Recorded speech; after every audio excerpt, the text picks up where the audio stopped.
اعوذ باللہ من الشیطان الرجیم بسم اللہ الرحمن الرحیم والضحى واللیل اذا سجى ما ودعك ربك وما قلى وللآخرة خیر لك من الاولى۔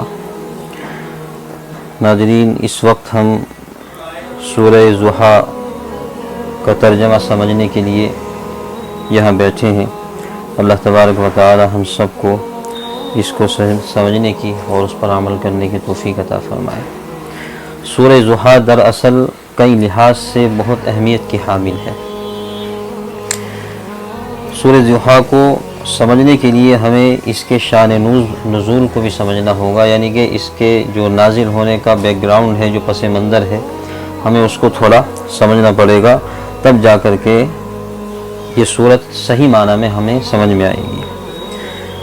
سورہ ضحیٰ کا جو شان نزول ہے وہ یہ ہے کہ ایک مرتبہ ایسا ہوا کہ نبی کریم صلی اللہ علیہ وسلم پر وحی کا سلسلہ ختم ہو گیا اور وحی آنی گویا کہ بند ہو گئی، کافی وقت گزر گیا۔ تو جب وحی نہیں آئی تو نبی صلی اللہ علیہ وسلم بہت پریشان ہوئے، حتیٰ کہ جو دوسرے تنقید کرنے والے لوگ تھے، معترضین، انہوں نے بھی یہ کہنا شروع کر دیا کہ محمد کیا بات ہے، اب تم پر کوئی وحی نہیں آ رہی، اب کوئی وحی سناؤ۔ تو آپ صلی اللہ علیہ وسلم کو بہت بے چینی ہوئی، بہت پریشانی ہوئی، اور نبی علیہ السلام خود کہتے تھے کہ میری ایسی کیفیت ہو گئی کہ بس میرا کبھی کبھی یہ دل چاہتا تھا کہ میں کسی پہاڑ پر چڑھ جاؤں اور اس سے کود کر اپنی جان دے دوں۔ تو یہ کیفیت جو ہے نبی صلی اللہ علیہ وسلم کی ہو گئی۔ تو اب انسان کی زندگی میں بھی اس طرح کے جو ہے اوقات آتے ہیں، اس طرح کے لمحات آتے ہیں، اس طرح کے موقع آتے ہیں کہ اس کو کوئی راستہ نظر نہیں آتا، یعنی کہ اتنی مایوسی ہو جاتی ہے اور اتنا ڈپریشن کے اندر وہ چلا جاتا ہے کہ ایسا لگتا ہے کہ بس اب جان دینی ہی بہتر ہے۔ تو ایسے وقت میں اگر انسان سورہ ضحیٰ پڑھے گا تو حضرت قاضی ثناء اللہ صاحب پانی پتی فرماتے ہیں کہ ایسے ڈپریشن کے وقت میں اور ایسی مایوسی اور نا امیدی کے وقت میں یہ سورت تریاق کا کام کرتی ہے۔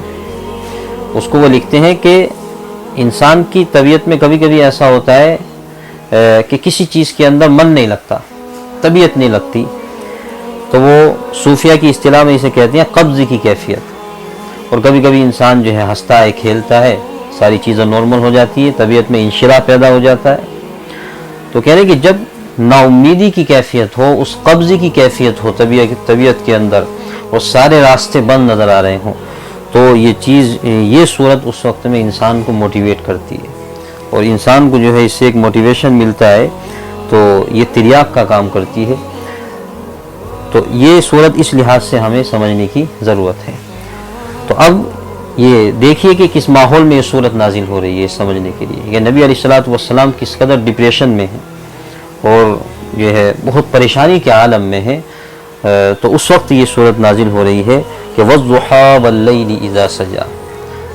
اللہ تبارک و تعالیٰ فرما رہے ہیں کہ قسم ہے سورج کی روشنی کی، وَاللَّيْلِ إِذَا سَجَىٰ، اور رات کی جب کہ وہ چھا جائے۔ اب یہاں یہ دیکھیے کہ ان دو چیزوں کا تذکرہ کیوں کیا جا رہا ہے، دن کی روشنی اور رات کی تاریکی۔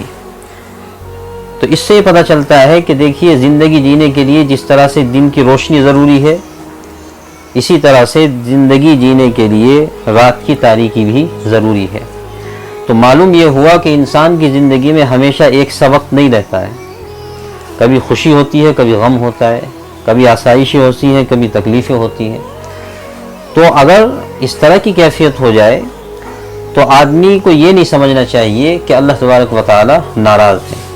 تو اس لیے فرمایا گیا وَالضُّحَىٰ وَاللَّيْلِ إِذَا سَجَىٰ، کہ قسم ہے دن کی روشنی کی اور رات کی جب کہ وہ چھا جائے۔ مَا وَدَّعَكَ رَبُّكَ وَمَا قَلَىٰ، اے نبی صلی اللہ علیہ وسلم، آپ کے رب نے آپ کو نہ تو چھوڑا ہے اور نہ آپ کا رب آپ سے ناراض ہوا ہے، آپ ایسا نہ سمجھے۔ مَا وَدَّعَكَ رَبُّكَ وَمَا قَلَىٰ وَلَلْآخِرَةُ خَيْرٌ لَكَ مِنَ الْأُولَىٰ، اور یہ جو دار آخرت ہے یہ اس دنیا سے کہیں درجہ بہتر ہے۔ وَلَسَوْفَ يُعْطِيكَ رَبُّكَ فَتَرْضَىٰ، اور ان قریب آپ کا رب آپ کو ایسی چیز عطا کرے گا کہ آپ خوش ہو جائیں گے. وَلَسَوْفَ يُعْطِيكَ رَبُّكَ فَتَرْضَىٰ أَلَمْ يَجِدْكَ يَتِيمًا فَآوَىٰ. اور آپ پہلے بھی اپنی حالت پر غور کر سکتے ہیں کہ کیا آپ کو اللہ تبارک و تعالیٰ نے یتیم پا کر آپ کو ٹھکانہ نہیں دیا.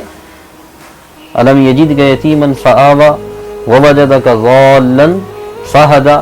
اور کیا آپ کو جب راستے سے ناواقف پایا تو آپ کو راستہ نہیں دکھایا؟ بالکل دکھایا. اور اسی طرح جب آپ کو کمزور پایا، تنگ پایا تو آپ کو غنی کر دیا. بالکل کیا ہے. وَوَجَدَكَ ضَالًّا فَهَدَىٰ وَوَجَدَكَ عَائِلًا فَأَغْنَىٰ فَأَمَّا الْيَتِيمَ فَلَا تَقْهَرْ. سوئے نبی صلی اللہ علیہ وسلم آپ بھی یتیم پر ظلم نہ کیجیے. وَأَمَّا السَّائِلَ فَلَا تَنْهَرْ. اور اسی طرح مانگنے والے کو جھڑکی نہ دیجیے. وَأَمَّا بِنِعْمَةِ رَبِّكَ فَحَدِّثْ.